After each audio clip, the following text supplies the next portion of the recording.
Meaning of draftsmanship. Draftsmanship. Draftsmanship. Draftsmanship. Draftsmanship.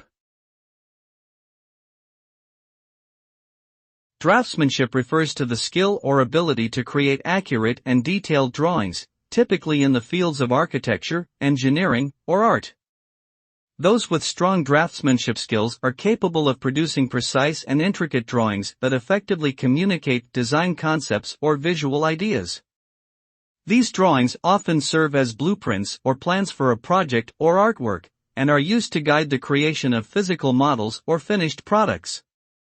Strong draftsmanship is an important attribute for professionals in many fields, as it enables them to convey complex ideas and designs with clarity and accuracy.